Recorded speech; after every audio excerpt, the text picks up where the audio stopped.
Cubs top 30 prospect, actually number 28 on the list, Kohl Franklin. Kohl, thanks for taking time to join us. Absolutely. Thank you for having me. So off air before we were talking about the whole ALCS and kind of how you've been right in the middle of that, basically from where you're from, Broken Arrow, Oklahoma. Just let some of the viewers know just kind of how you got into baseball. I know you said you grew up a Rangers fan, but kind of give the fans and kind of give the listeners and viewers just some background on why you became a Rangers fan and kind of how you got into baseball a little bit. All right, so I basically kind of grew up in baseball. I mean, as soon as I could remember, I was playing and stuff. And my dad at the time was representing Ian Kinsler, and Ian Kinsler was a pretty big name for the Texas Rangers for a long time.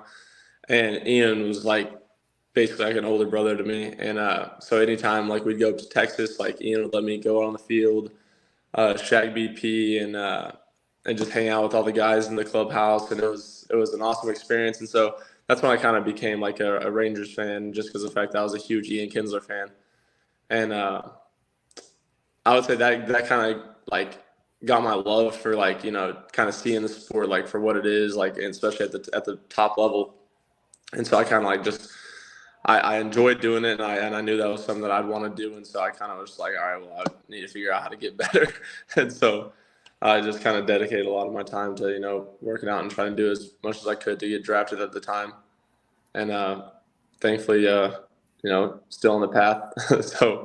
so it's awesome though. And then it's been a while since the Rangers have gotten this far. I believe it was like 2011 or no, not 2011, 2012 or 13 was the last time they made the ALCS when they kind of went to the World Series there against St. Louis. Did you have an opportunity to go to any of the playoff games back when they were there the first time? And have you gotten any so far? Are you going to try to get to the ALCS, or are you going to be out working out in Arizona or some of those other sites? So we went to the game. I can't remember the exact what game it was in St. Louis, and it's when David Freese had that game, and it was a tough time to be a Ranger fan in the middle of St. Louis at the time. Yeah, especially with that. I think that was the game tying home run in Game 6, and then Game 7, obviously. Then it was kind of downhill from there. But so I kind of noticed a nice ink on your arm right there. That's something that you never used to see in Major League Baseball, but now you're starting to see it a lot more, especially when it comes to like the pitchers and things like that. What is the favorite ink that you got, and kind of what's the story behind some of those tattoos that you've gotten on your arm? Well, I think my favorite ones I have on my chest, it's the Four Evangelists, so it's Jesus, the man, the ox, the lion, the eagle. Okay. And I actually, so in 2019 offseason, the Cubs used to do a big thing where they'd bring like 6 guys down to the Dominican Republic, and you get to work out at the facility in the Dominican. And kind of it's more of like get to know where your teammates are from and like how they're raised and stuff. And so I got to go do that. And then when we were down there, like we went to like these churches that they had down there, and like they were beautiful churches. And like on the top, I saw like this like it was just like a nice, like super nice painting. And I was like, I love that, and I love everything it stands for. And so I ended up getting it tattooed on my chest. And I'd say that's probably my favorite one. And now we'll kind of get into some of your kind of journey through the Cubs system. You were one of the top prep pitchers in Oklahoma going through your high school career, and then obviously senior year was derailed a little bit because you had a foot injury. I think you had a broken foot, and you missed basically most of your senior year. But you were fortunate enough to still get drafted in the 6th round. Got paid pretty nice. You got a 3rd round, I think, slot bonus for around $850K or something like that when you came out. How difficult was it for you that senior year, knowing that you were going to miss some time with the foot injury? And did you ever consider going to college as opposed to just signing with the Cubs outright? And if so, what were some of the top choices of colleges that you were looking at that time? But going back to the senior year, it was very tough at the time, just because of the fact that I kind of like going into my senior year, I was like, all right, like, I have everything it takes. I just need to stay healthy, log innings, and, then get a chance. Then it was kind of tough to deal with. I remember when I found out that I fractured my foot. It was like the first game of our season, and I fouled the ball off my toe and broke it, and then ended up trying to rush it back by like trying to play catch in a boot, and then ended up fully snapping the bone.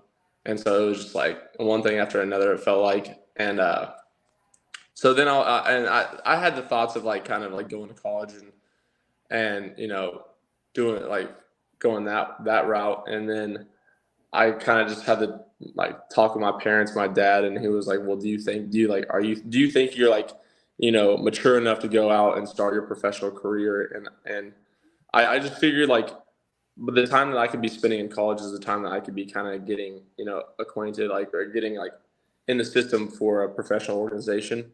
And so that's kind of where I felt like I was mature enough coming out of high school to where I could start my professional career and kind of bypass college. And that's kind of at the end of the day what I wanted to do. But I was committed to the University of Oklahoma. Nice, where Kate Horton went. Nice, Yeah. nice. So when you signed with the Cubs, obviously I believe you went down to Arizona for a couple weeks, obviously to kind of work out, get kind of acclimated with the organization, and then you got shipped over to Eugene, Oregon. So you were kind of one of those.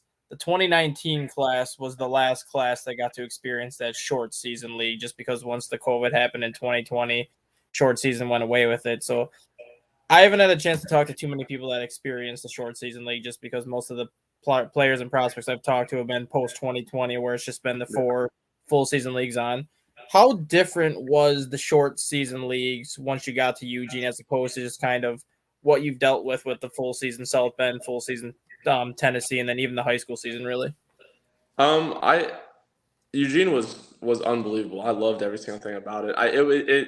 It was just it just felt like a shorter full season. You did the same traveling type of stuff, but it was unbelievable. Playing in Oregon, the city there was beautiful.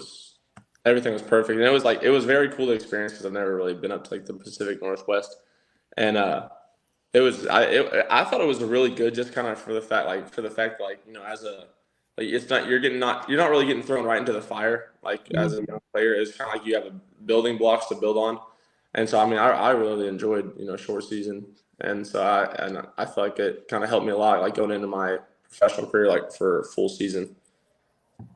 And the way the rookie leagues are set up now, you have the Dominican Rookie League, which the Cubs have the Dominican Blue and the Dominican Red team out there, which is primarily your international free agents and a lot of the Dominican-born players that are over there. Then you have the Arizona Complex League, which is where 90% of the draft picks go to start. And then obviously you have your rehabbing players that go there. And there's certain other things that kind of tie into that, why the players end up in Arizona. If you had the option, if short season ball was still around, if you had the option and they gave you the option to go to either the rookie league complexes or choose to go to the short season route, do you think you would still choose that short season route, or do you think it's more so the rookie league now is basically what short season was at the time? I think I would still choose going to short season just because of the fact that you're getting out of Arizona, you're kind of playing as a Cub away from the complex. I would definitely choose short season again if I had that choice. And I hate to bring it up, but getting back to the injuries, you've kind of had a rough go of it since you signed with the Cubs. You had a very good showing in 2018 into 2019, which is kind of why you rose into the top 10 organizational prospects at that time. Then you dealt with some shoulder injuries. Where did you miss? You missed all of 2020, obviously, but did you miss all of 2021 too, or did you pitch into 2021 at all? No, I missed all 2021. Well, that was basically 2 years for you in terms of not pitching at all. And then 2022 went back to South Bend, where I think the first half of the year you wish you would have did a little bit better, but towards the second half you started to look like the pitcher you were at Eugene. Just kind of talk about that. I mean, it's hard enough to lose that one season due to COVID, where even if you were healthy, you weren't able to do anything. But coming out of a good season in Eugene and then a great season in South Bend, then you have to miss 2 years. Just how hard was that for you? And just how did you stay positive during that time, knowing that you had to go through all these kind of uphill battles during that time? Because I felt it helped me a lot to look at the big picture. I get to play a game for a living, and I'm still thankful for every opportunity that I have. And I think that I kind of know deep down where I'm going to end up, and as long as my abilities can take me there. And so I never really steer away from the path that that I've always been on my entire life. And so I wouldn't. It was very, very difficult to come back after not throwing for. I think it was 953 days without pitching in an affiliated baseball game, and it was very tough to come back and kind of get back into the rhythm of, playing after you haven't done it for so long. Yeah. And COVID, obviously, that sucked for everybody. But, as a, professional athlete, when you don't get real reps, like it's not the same. Like you're not really getting a crazy amount better by doing anything.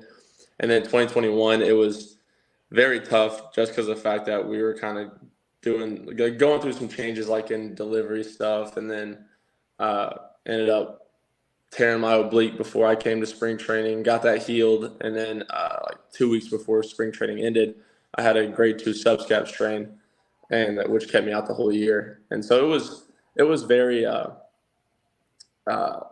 very like it felt like rock bottom at the time, but obviously I had a great support corps and the people, with the Cubs, the trainers, the staff, everybody there is very awesome, and so they kind of keep you in a good headspace to where at the end of the day you're gonna get over this and everything's gonna be okay. And then I'm gonna call you this. I don't know how many people have said this to you, but you're starting to become the Eric Hinsky of the minor leagues. And I don't know if you know why I'm saying that, but there was a time in Major League Baseball where whatever team Eric Hinsky signed for, whether it was the Braves as a player or as a coach, the team he signed with ended up going to the World Series and winning it, or just going to the World Series in general. You have now 3 rings. You have 2 at South Bend, 1 with Tennessee that you just got this year. If you go to Iowa, can we expect a ring in Iowa? And then when you come to the Cubs, can we expect the same trend to get like 5 rings going here?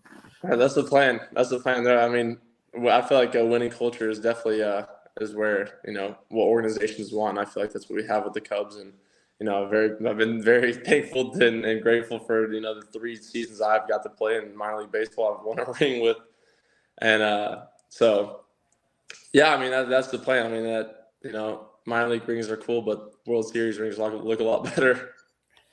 And then just kind of talk about your last 2 titles. I know the 2019 season was it was a while ago, but you probably still remember it. But South Bend put together one of the best playoff runs I think anyone ever saw that year, where you not only made the playoffs as the hottest team towards the end of the season, but you didn't even lose a playoff game once the playoffs started that year. Then you look at 2022, they kind of did the same thing where they were right around 500 the first half. I think finished 3rd or 4th in the division. But then they were the best team in minor league baseball the second half of the season. You lost 1 playoff game in the Midwest League playoffs that year, too, to win a ring. And then same thing with Tennessee. A good first half, not a great first half, went through a managerial change. Once the second half started, Tennessee was absolutely dominating up until you guys had that 8-game losing streak at the worst time. But then you kind of kicked that to the curb the final week and put it together. And I don't think you lost the game in the AA playoffs this year. Yeah, no, we didn't. So just kind of talk about those seasons. I guess every experience is different, obviously, single A, double A, whatever, but winning titles is all the same. You obviously want to do it because that's your goal. Just kind of talk about those championships and just what each experience was like and just kind of how they were different from one another. I think I would say they're different from one another, but not crazy different. Like it's like last year or like this past year when we won, it was the most we know we're gonna win. Like there's no doubt about it, and it was just like an absolute steamrolling because it was just everybody there was no doubt in anybody's mind that we weren't gonna win, and you just seeing it on everybody's face, seeing how everybody approached every single day, in those playoff games was unreal, and then going back to South Bend last year, it was kind of all right, well let's just see how this goes, and we lose the first game. And then it was all right, yeah, this losing stuff isn't very fun. And popping bottles is a lot more fun than losing. So then it was kind of just stay buying. It was, all right, we're not losing. We didn't come this far, play extra games during the season to lose. And it was, all the teams that I've been on when we've gotten to the playoffs, it was just all right, we're not losing. We came this far, we're not going to lose. And it was just no doubt in our mind that we're not losing. So. And it was I think it's kind of the culture that, all the players and, the chemistry we have with each other. And it's just I'm fighting for the guy to the right and to the left of me and I'm not going to let him down. Yeah, that's kind of what that winning culture that you talked about, because when you got drafted, the Cubs major league team was great, but their farm system was not where it is now just because they were trading away a lot of their pieces to get some pitching. They were trading away a lot of the pieces to kind of keep that major league roster as competitive as possible. But in the process, I think they were more focused on at that point just replenishing the farm system and didn't really care about the result side of things. Last 2 years, especially, you're starting to see like an organization that not only cares about winning on the major league side of things, but they want to win at the minor league level, because when you start winning at the minor league level, it gets contagious, and then you kind of breed it through each level. So when you get to the majors, winning is just a second nature to you. The guys know how to win. They've experienced. Granted, the major leagues are a different level, but is that something kind of that you felt the last couple of years as opposed to how the system was when you first got there to what it is now? Absolutely. I mean, we're now a very good organization from top to bottom, I feel like. And it's just like when you step out on the field with with these guys, it's just like you never second guess like any of your teammates when you're playing. Like it's just like second nature. It's just like all right, well, let's play good. Well, we're gonna end up winning. And I think it's kind of like what you said, it's like very contagious to where it's like, all right, we want to have more fun while we're playing. Well, winning makes it more fun, so might as well just keep winning. And like I think at the end of the day, like that carries up. Like I mean, I've got to see it for 3 years now, and it's very, very contagious. So I mean, that's a perfect word for it. And I'm going to ask you about some of the people you played with in Double A this year, just because when the season started and you looked at the Double A roster, you knew it was talented. You saw the hitters that were on that roster. You saw the pitching that was on that roster. And you knew at some point some of the guys like Kevin Alcantara and Moises Ballesteros and some of those guys were going to make their way up once the high A season ended and started to get towards the Double A, Triple A playoffs and whatnot. I want your take especially on three guys, but two of them I'm going to focus on first. First guy, obviously, PCA, who Cubs fans got to see for final 2-ish weeks of the season. Granted, they really didn't get to see much of him at the plate, but they quickly found out how good defensively he was. But the other guy that I'm sure a lot of people don't know about yet, but they're going to know about him a lot next year, is Matt Shaw. So talk about those two firsthand, and then we'll get to the third guy. PCA, that's my dog, that's my boy. So when you're pitching, you have that guy in center field. It's like, all right, this guy's got from basically wherever the right and left fielder are standing and everywhere in between. Like it's the most unbelievable. Like I would say he's the by far best outfielder I've ever watched play baseball. Like especially be on my team. Like even on other teams, I'd be like, this guy's unreal. And it's just something you don't really see. It's like something special. Like you don't really see guys doing that. And like he plays his heart out, and and he's willing to leave everything on the field. And which, I mean, that's, as a pitcher, that's all you can ask from the defense. And yeah, great dude too, good team guy. But Matt Shaw, Matt I didn't really get to know him that much, obviously, because he just got called up, and he's position player on pitcher, and so. But he's a very good dude, super good teammate, very nice, works hard, grinds. He's like just super gritty baseball player, and great guy. I mean, at the end of the day, he's a great teammate, great guy, great player. I mean, you can't ask for much more. And then the other guy that I'm going to ask you about is someone who didn't get talked about as much as he should have, mainly because of PCA and just the year that he had, but Owen Casey. The season that Owen Casey put together for you guys in Double A was unreal, hitting 285, 295 consistently, 20 homers, 80, 85, 90 RBIs, improved his outfield defense, and he just did a lot of things that I don't think people expected him to do. Just kind of what are your impressions of Owen Casey now that you've got to see him basically for a full season in Double A? Dude, he's one of the strongest dudes I've ever seen and been able to like his BP is unreal. Like I remember, it was I think the first game I got there in Double A, he hit a home run and it was 117, and it was every ball this dude would put in play would be over 105, and it was just this is unreal. And he's young. He's a young kid. It's not like he's old. And it's just you're old compared to him. Yeah, exactly. And you're not old. Yeah, I know exactly. And no, it was super fun to watch, and especially when him and Pete were out there, and it was just dude, these dudes are absolutely disgusting. And I mean, OC has a chance to change the ball game with one swing. I mean, he's so strong, and like I said, just everything he touches is 100 miles an hour, and he's unbelievable guy, unbelievable teammate again. I mean, I have no complaints out of any of my teammates that I played with. And, OC, he's the man. And then I got two more quick questions for you before we kind of focus on you again. I think the biggest shock in the Cubs system all year was when Michael Ryan stepped down towards the end of the first half, and then was it the bench coach that took over, or was it somebody else? Our Arizona complex coordinator. So there wasn't really a lot of reason behind it. I think that just surprised a lot of Cubs fans. I think even it surprised a lot of the people in the organization that Michael Ryan stepped down just kind of so abrupt like that. And you could kind of see the first couple of weeks when your new manager took over that you guys were kind of getting used to him kind of going through the motions, how he did things as opposed to how Michael Ryan did things.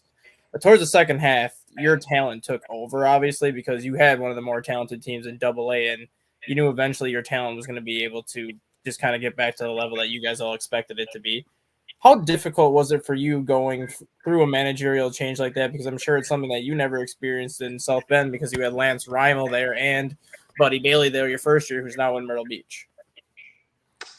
I would say it's definitely a change, but I mean, at the end of the day, like as a player, you just want somebody who who's still gonna like the manager does a lot, but you just want somebody in your corner, and like it's kind of the transition's kind of tough at first because you don't really know how the new manager is going to manage, but then it kind of was like, all right, well, time takes over, and you get to know him, he gets to know you, and then it's like, all right, and now it's kind of like more of a, all right, we're on this path together, like we all want to win, and so I can't, as a player, you just kind of want to. It kind of takes a second to feel it out and see how. It's different. It's just, and so it was different, but I think at the end of the day, like obviously we achieved the ultimate goal of winning the Southern League, and I think it was tough for a second, but after maybe a week or two, it was like, all right, let's go. Like it doesn't matter who's our manager, we just want to win. And I know when I talked to Matt Mervis, Brennan Davis, and Jake Slaughter before, they all gave me the same answer, and for whatever reason, they said the jump from high A to Double-A is harder than the jump from Double-A to Triple-A. And a lot of them said mainly it was because of the league they played in, the Southern League. And I've heard that from a lot of people that the Southern League, for whatever reason, is one of the more difficult leagues to play in for minor league baseball. Have you gotten that sense so far since you've played in the Southern League? And have you said the same thing that they've said, that the jump from South Bend to Tennessee really is as difficult as a lot of players say it is? Yeah, I would definitely say that's kind of the biggest jump I've seen so far from high to Double-A. Is kind of just like guys are taking more like professional at bats. Like you're not getting many stupid swings. They're battling a lot more in the box, and I don't know, the Southern League. There's so many like super good teams and good organizations in it where it's like you're not gonna face any team that's just brutal. And I loved it just because of the fact that it's super competitive. But I would definitely say like that's the biggest jump that I've seen so far, and just kind of overall like with how the game's played at Double-A than it is at high A. But it's a very talented league. Did you ever have to face Ellie De La Cruz when he was there? Not in Double-A. I faced him last year in Dayton. And how was that? Actually, he hit a single up the middle on a fastball that was like up here, and then I struck him out on a curveball in the dirt. Well, there you go. You can at least hang that on your head that you got to strike out Ellie De La Cruz. But Yeah. when it comes to you, I know you came into the system as a starting pitcher. Your fastball was consistently 95, 96. You could touch 98, which you did quite a few times at Eugene. You had a great off-speed breaking ball, which you still do, but I believe you kind of went from more of a curveball to more of a slider. It could be the opposite way. I can't remember what the Cubs kind of had you try. But this year especially, they kind of tried you as a starter and out of the bullpen kind of to give you, I think, a lot more innings than what you've thrown in the past. Where do you see yourself in this organization? Obviously, you're going to contribute any way that they want you to because ultimately you just want to help the team win in the long run. But do you like being a starter more, or do you feel like a reliever might be the quickest way to get you to the major leagues if that's what they choose to do with you?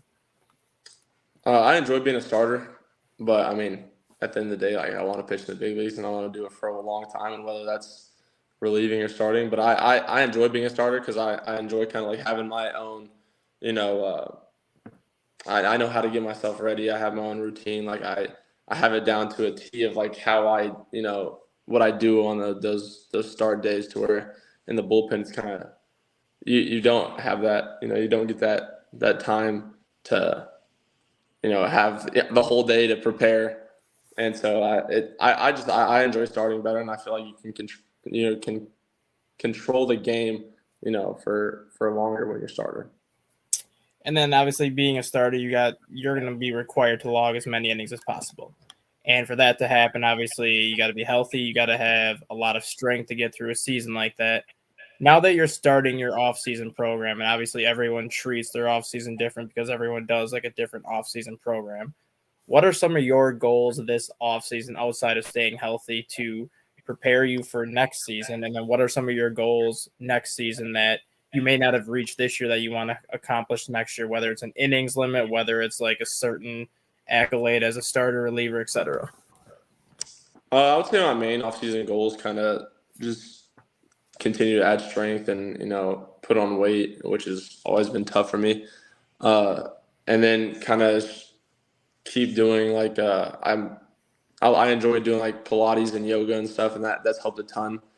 And then going into the next season, I think I would continue, you know, trying to figure out my best arm path and kind of the best, you know, delivery for me going into spring training and stuff.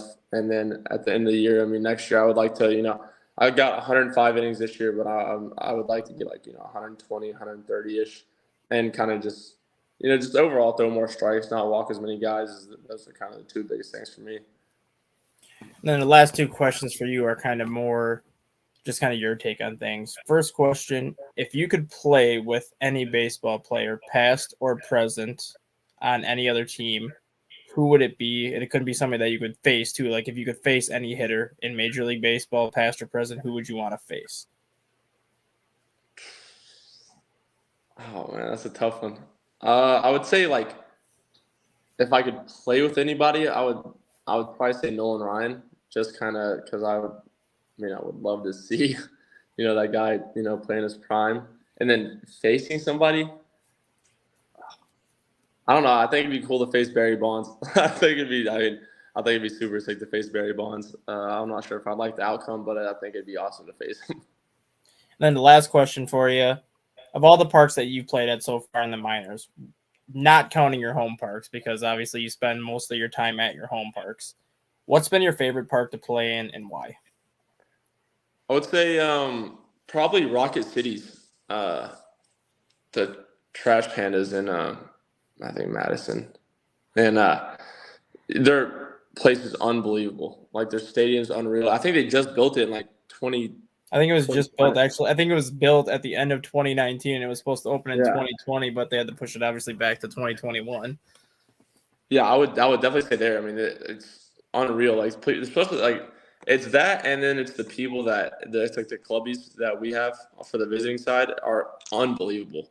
Like it was the most like well manicured field. It was, you know, from, you know, top to bottom, it was ran perfectly, and then like everybody was super nice there. And I would definitely say Rocket City is probably the best place I've played. All right, Cole, before I let you go, and now is your time to kind of plug any social media that you want to plug in case people want to look you up and maybe see what you got going on during the offseason. My Instagram is just at Kohl, at KOHL, and Twitter's KohlRF. And I'm usually pretty active on both of those. Awesome. Thanks for joining us, Cole, and best of luck for next season and beyond. And hopefully we'll have you back on in the near future. Sounds good. I appreciate you. Yeah, thank you.